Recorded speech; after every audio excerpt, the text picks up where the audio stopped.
Hello, my name is Melanie Bowes and I'm the founder of Keynotes Music, which is a group piano program.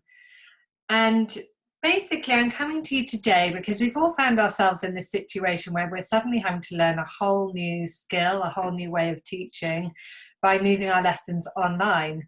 And whilst there is lots of technical support out there, and I wouldn't come to me for technical support, there is less, I think, pedagogical support on how to approach your group teaching online. So Dora and I decided to get together and give you some video shorts that will hopefully give you some takeaways to take into your own lessons and some new ideas.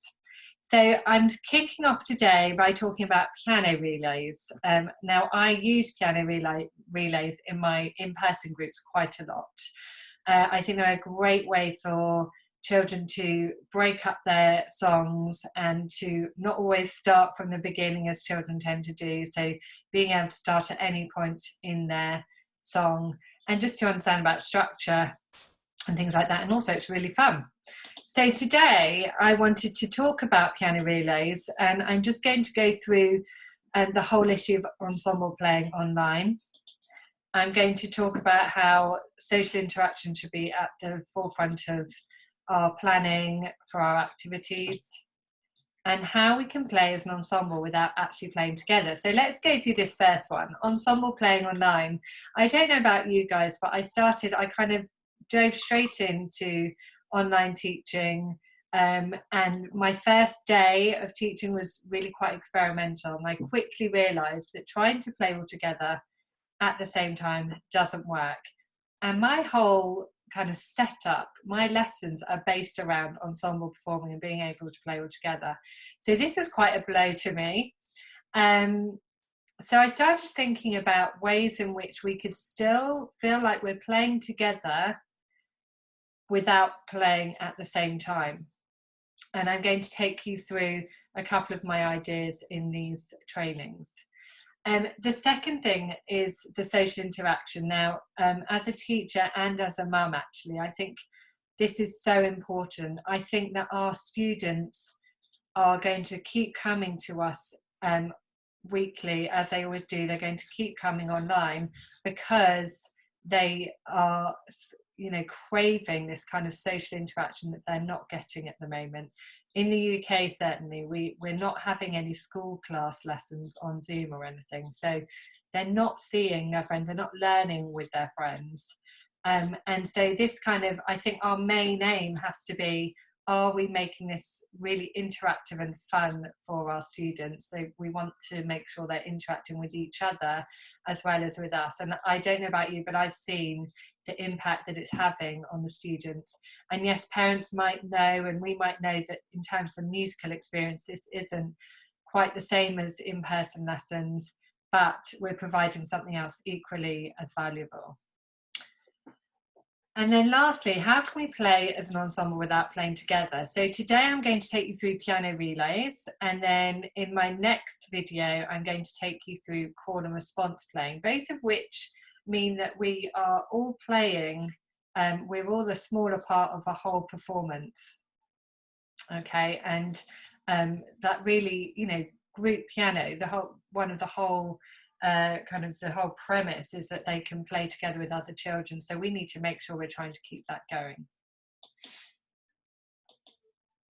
So with a piano relay, I would take you can either use a new song that they don't know and teach it to them. And I'm going to take you through how I've done that by showing you some of my lessons.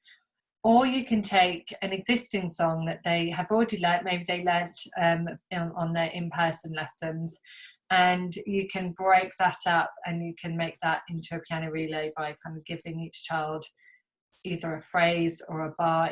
For more advanced children, it might be that you've got a long piece and you might want to give them a phrase each or a bar each. And if you've got your music on the screen, you can annotate it using Zoom.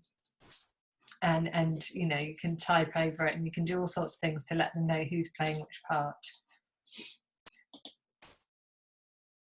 So when I'm introducing a new song, I will play through the piece bar by bar, so they can really clearly see the structure and really clearly see how we're going to break it up for the relay.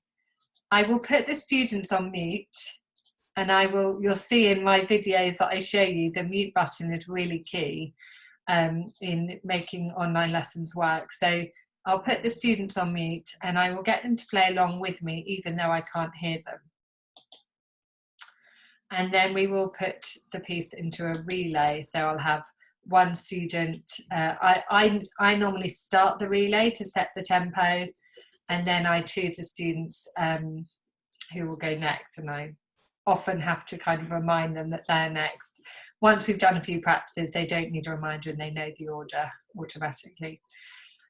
So my big thing in my group teaching is always giving opportunities for differentiation. So always being able to say, this is our piece, this is how you can challenge yourself. So this is how you can make it slightly more tricky. And we can do this here by giving different options for the melody. So say if you're doing a new song, just a nursery rhyme or something, you can say, here's the melody, and you can play just with your right hand, or you can play hands together in octaves, or you can add an independent left hand. So that's kind of one opportunity for differentiation. The other one is, and you'll need to be quicker on your feet with this one, when you're assigning bars to different people, or measures, I should say, for the Americans, when you are assigning the bars or measures to each student, you will be thinking very quickly about whether, you know, which bars are the easier ones, and perhaps giving those to the students that you know can play those bars, which bars are the more challenging ones, and giving those to the students that can play the more challenging bars. So that's another opportunity for differentiation. I referred to it earlier, doing a piano relay really helps us to think about structure and helps our students to think about structure. So I would say, okay, so you have, we've played this bar, this bar, this bar, and this bar, we get to 4 bars. Which bar do you think comes next? And you would hope that they would notice that there's a return of the first bar. I'm going to show you in this video here. This is where I teach bar by bar. And they are on mute and they're playing along with me, practicing while I play. So first of all, we have this part where we go, Mary, Madam. How did you get on with that part? So we've just got E, D, C, D. And if you want a C in the left hand, but you didn't have to, that was your choice. Or you can play the tune in both hands. Up to you. So that was the first bar. And then, of course, we have this bit. Little lamb. Okay, so that was E, E, E. Be playing along, guys. Hannah. Oh, is that a dog I see behind you? It's very cute. And then we have Little Lamb, which was D, D, D on finger 2. Okay, you all practicing? And then we have, I'm going to put you up here actually. And then E, G, G. So far we have Mary had a little lamb, little lamb, little lamb.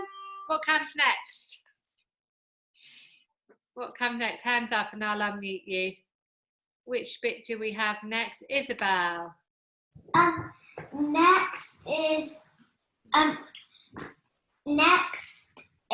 E, D, C, D. It is. It's the first bar again, isn't it? So let's see that. Mary had a... What's next? Yes, Rosalind? E, E, E. Good. E, E, E. I've actually added an extra note because we had to put the words to it. And it didn't make any sense when I had them in there. Little lamb who's... And then we have fleece was as white as Okay, so that's our whole song. So I just wanted to quickly point out a technical matter, and that is, did you hear when I unmuted Rosalind for her to give me her answer, and then I didn't mute her again straight away, and my voice went a little bit kind of bubbly and poppy and fuzzy. So we have to be super quick and good at muting and unmuting, because if you have a group of children and one of them or two of them aren't muted, then your voice will be, your own sound will be affected. So make sure that you are really super quick with that mute button. Okay, so then we played the whole piece together. I had them all on mute and I trusted that they were playing along. I'm going to play, you can play it with me. I'll have you all on mute, but just so you can have a little practice, okay? Everyone ready? Put your finger 3 on the E. 1, 2, ready, go. Mary had a little lamb, little lamb, little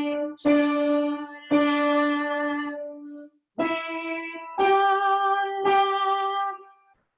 Mary had a little lamb, whose fleece was as white as snow. How did you get on, everyone? Can I have a thumbs up? Yes? Okay, so I just wanted to make another point. It's really interesting watching these children back when I'm not actually teaching them and seeing, I mean, one of them I think is sitting on her bed. They're very kind of fidgety and they've got lots of, they've got the wriggles, haven't they? I don't know about you, but in my in-person lessons, we do not sit still for half an hour. We don't sit at the piano for half an hour. We are all over the place. We're at the table, we're at the carpet, we're at the main piano, we're at the keyboards, we're back on the carpet. So I think we should also be trying to think about how we can get them moving away from their keyboard without us kind of necessarily having learning points or teaching points away from the piano or keyboard, but just to get the wriggles out slightly. So I get them to jump up and do a bow after each performance. I just play a C major chord, and when they hear that, they have to jump up and bow. You could get them to do a treasure hunt, go and find a particular item, go and find a silly hat, go and find an accessory to wear for the final performance. Just something to get them moving around, because these guys are 5 and they're doing very, very well. And in fact, they're doing well. I think the 4 to 5 year olds find the whole teaching through a screen really quite difficult, but these guys are doing really well. But just to make sure that you're planning things where they can move away from the piano and come back. So here's the actual piano relay. I have assigned them their bars already. And I just went in order because actually most of these bars are of equal difficulty. There's not anything, too challenging for them here. You'll notice that one of them certainly plays the left-hand part. There is one of them that I would expect to play the left-hand part, or at least to play hands together, who doesn't. But that's, we can't, if I was in person with her, I would encourage her to move on to the next challenge. And that's something that we need to think about as well. So here's the piano relay. 1, 2, 3, 4. Mary had a... No. Very good, Lily. You. Good, Isabel. Good. Anna? And then everyone, please was as white as snow. So I kind of decided that we should all play the last couple of measures together because there are only 2 left, and I didn't want anyone to think that they had, that someone else had 2 turns and they only had 1. But depending on how many children you have in your class, I never have more than 8, so an 8-bar piece is perfect, and then I would just not play the first bar. Okay, so that's the relay. I mean, as I say, these are my very youngest students. You can do this all the way up to your advanced students. I would take a way for you to immediately put this into your lessons, even if you just did it as one small part of your lesson rather than taking up the whole lesson. You could take nursery rhymes. Even with your older students, if you get them to learn it by ear or work it out or get them to harmonise or use some other skill or make up a left-hand independent line rather than just chords, you can get them working on this. You could also share the screen. I referred to it earlier. If you have a more complicated piece, you can share the screen to show the music, and you can annotate it. So mark who is playing where. You can add difficulty, octaves, harmonization, Alberti bass, doing a counter melody, improvising around it in some way. You can go as far as you like with this. And so their little part within the relay is it's kind of unique.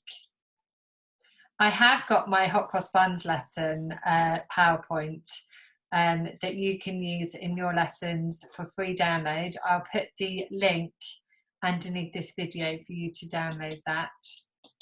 And that's it. Thank you very much for watching our first video short. Dorla will be back tomorrow with her first one, and then I will come in the day after to talk about call and response in your online lessons. Okay, bye.